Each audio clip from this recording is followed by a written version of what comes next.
aulinha de história, tá ok? Vamos aprender um pouquinho sobre o Brasil, sobre os períodos históricos do Brasil. Pega o livro aí, na página 33, ok? Livrinho de História, página 33, e vamos acompanhar a leitura com tia Diene para responder as atividadezinhas, tá certo?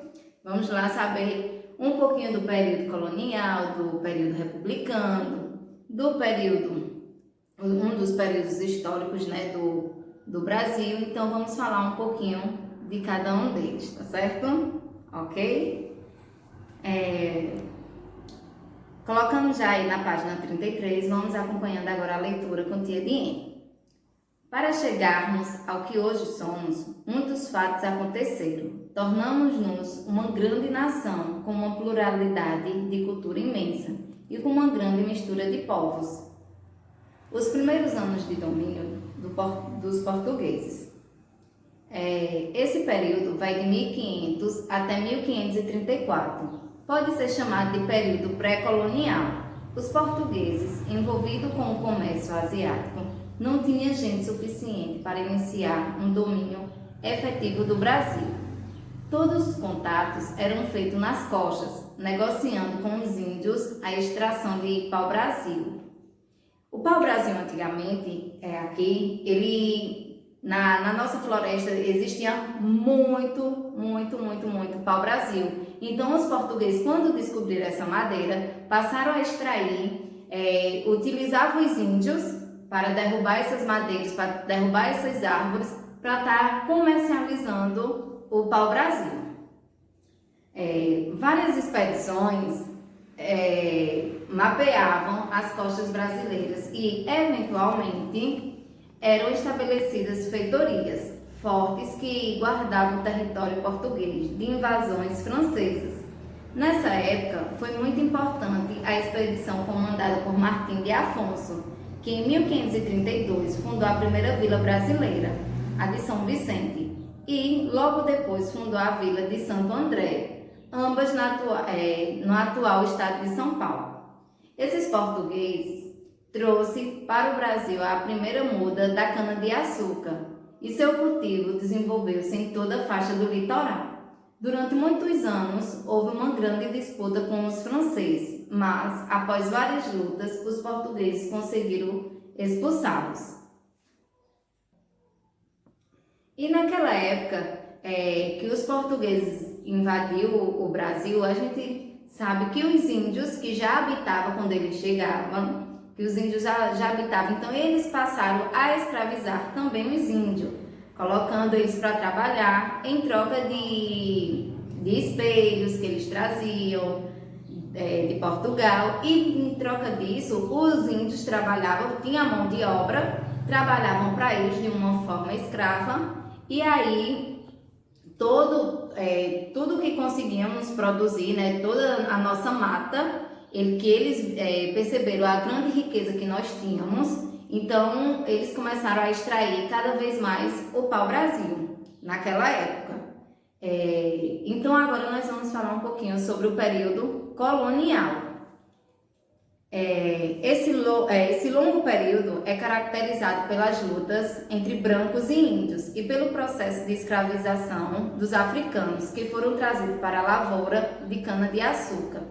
A valorização da produção açucareira aumentava a procura por escravos, pois, por volta do século XVI, o açúcar era considerado artigo de luxo na Europa e vendido por grama nas farmácias. A cultura da cana-de-açúcar foi responsável pelo povoamento do litoral brasileiro e pela fixação dos colonos na terra. No período colonial, muitas cidades foram fundadas, crescendo posteriormente graças à compra e à venda da produção local. Desses recursos, os principais foram a cana-de-açúcar, a criação de gado, o ouro e o café. O período colonial foi o mais extenso da nossa história e foi nele que muitas revoltas aconteceram pela insatisfação do fruto do domínio dos portugueses e de cobrança de impostos. Nesse período, o povo brasileiro foi miscigenado, ou seja, misturando-se as raças. Foi no Brasil colônia que se deu a mestiçagem brasileira. Então, assim, Os escravos, eles foram trazidos das Áfricas pelos navios negreiros. Eles vinham nos navios negreiros onde não tinha condições nenhuma de sobrevivência, de higiene, de alimentação. Então, muitos desses escravos, eles morriam a caminho do Brasil, pois quando adoecia não tinha médico para atendê-los, eles não tinham remédio. Então, quando chegavam aqui no Brasil, os que chegavam vivos no Brasil continuavam vivendo como escravo em locais apertados, sem condições de moradia, sem condições de uma vida saudável para o trabalho que eles faziam, né? A mão de obra que eles trabalhavam.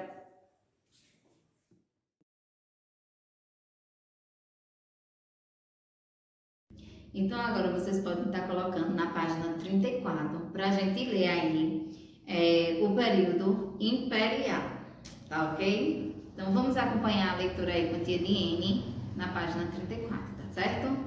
Então, com a chegada de Dom João e a corte portuguesa em 1808, iniciaram-se várias mudanças políticas e administrativas no Brasil.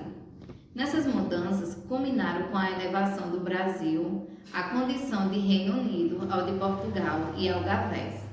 Nesse período, destacam-se as criações do Arquivo Militar, da Imprensa Régia, do Banco do Brasil, da Fábrica de Pólvora e do Jardim Botânico, e também as instalações das escolas médicas, do Museu e da Biblioteca Reais, da Academia Militar, da Academia de Belas Artes e etc. No período imperial, que foi um período relativamente curto, entre 1822 a 1889, fatos marcantes aconteceram em nossa monarquia, regime de governo em que o poder é exercitado por reis e imperadores, tais como a independência do Brasil em 1822, a Lei Áurea que livrou os escravos do cativeiro em 1888. Após a independência, foram criadas as províncias, ou seja, divisões de terra que eram colocadas sob a autoridade de um delegado do poder central. O monarca exercia o poder central com o título de imperador constitucional e defensor perpétuo do Brasil.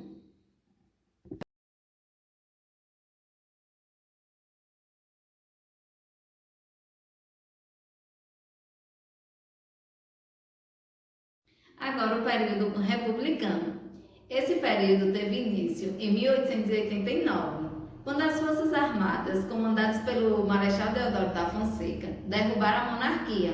O imperador do Brasil, Dom Pedro II, e toda a família real foram obrigados a deixar o Brasil.